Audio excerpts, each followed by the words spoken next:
Welcome to the 5th episode in Blender Beginner series. We are creating a cute rocket, so let's add the materials and let's make a rocket a little bit more alive. So, remember that in 3rd episode we made 3 of these around, and then in the previous I deleted and I didn't create more of them. Well, because now we will first apply materials and then we will make a copy with the materials. It will be much easier. Okay, so let's start with the rocket. What I like to do, I like to go here until this X or plus icon is showed. Remember the 1st episode? And I want to do like that. Okay, I want to press N in this window, so to get rid of this. And I want to go from this to the shader editor. This is it. And also press N again. And here on the rocket, let's go to this view. Also, let's go to this material preview now, because we are working with materials. Everything is white. Well, because we don't have materials, we can create a new material right here. Perfect. And let's zoom this by scrolling up.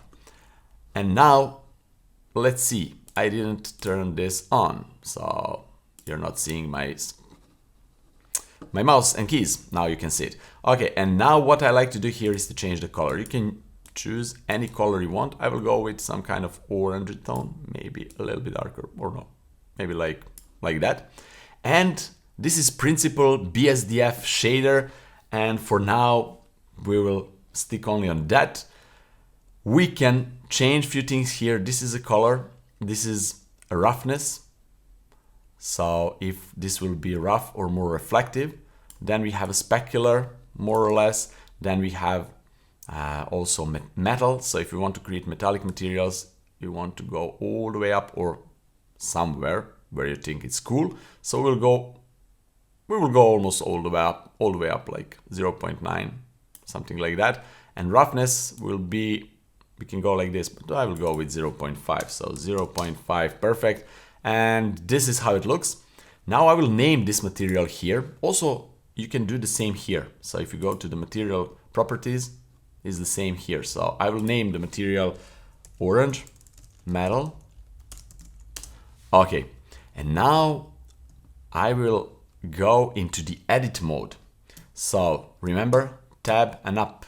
So tab and up, or we'll go to the faces to the right. Press 1 on the keyboard, and now I want to select the top of the rocket.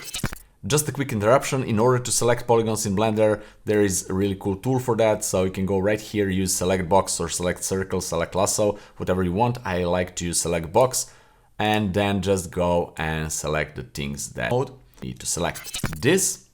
But if I do like that, the back part is not selected. Why? Well, because we need to go to the X-ray mode, so Alt and Z, and now select everything, and now everything is selected. Perfect. So go back here, press and hold Shift, and I want to select all of this also.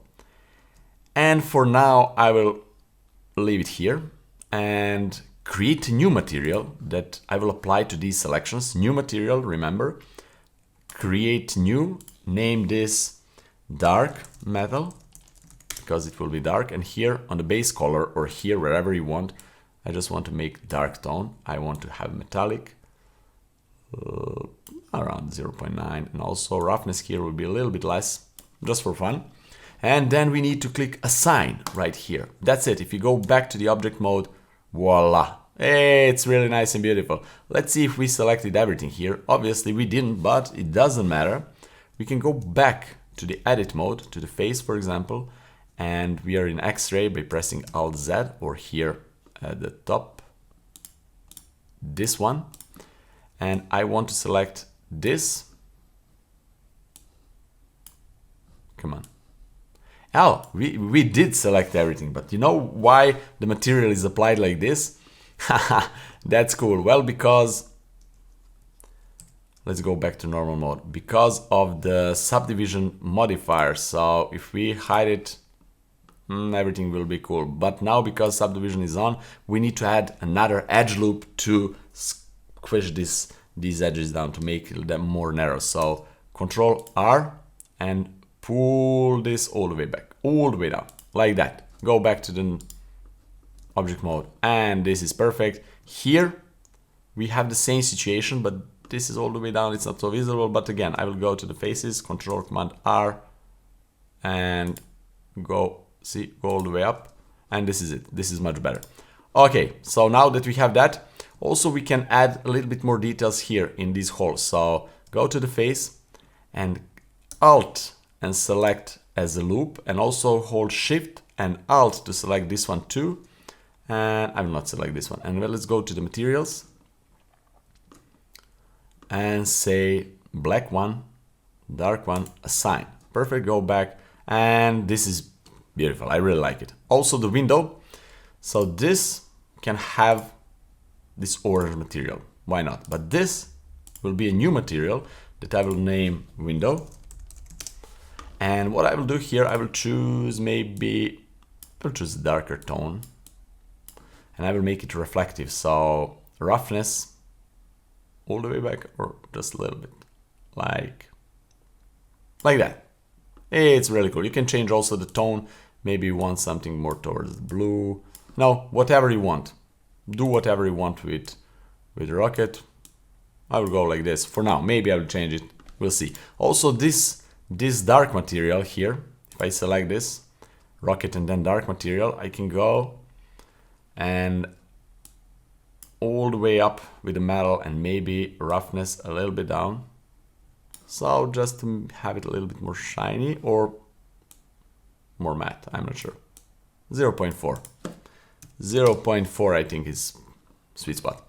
Okay, this is it. Now let's go here. First of all, this one, I will add exactly the same orange material. Okay, then this one, again, orange metal, but I will do like I did with the rocket. I will go into the edit mode, edit face. Don't forget to press Alt and Z to go to the X-ray mode and select everything here. And also this time we'll press Shift and select these two and also these two. And I want to add a new material, but instead clicking new, we can just add the dark metal here and assign. Go back to the object mode, and this looks really nice. I will leave it like that. Beautiful. And now we can make a copy of these elements like we did in third episode, I think. So select this, go to the top view by pressing 7 on the keyboard. Make sure that the cursor is in the center. If not, Shift S, cursor to origin. And also remember this, we want to pivot around 3D cursor. Okay, then I'll show you a quick way to do it if you have even more of these. So Shift D to duplicate, press escape, then R, 120, type 120, press enter, and now you need to press Shift R to repeat the last step, see? But this didn't went as planned. Why? Well, because of this. I will undo a few times. Okay, Shift D, R, 120 without escape and press enter. And now Shift R, that's it. Don't press escape between duplicating and rotating, and then you can have it. Okay, now I will select this and this by holding Shift, and this by holding Shift. And now I can rotate this however I want. So for example, like this. If you press and hold Control, it will rotate by the whole numbers by 5 degrees. You can see, let me show you, here up in this corner, all above, see those numbers. If you press and hold Control, it will go all the way by 5 degrees. So practically we're rotating -30. That's cool. And let's go back, and this is how the rocket looks for now. I'm really happy. Also, you can play, for example, if you want window to have like dark metal, but I like orange, so I will leave it like that. Now that we finished with adding materials to the rocket, it's time to go to the next episode where we'll create a launch pad and also add a smoke for the rocket. See you there.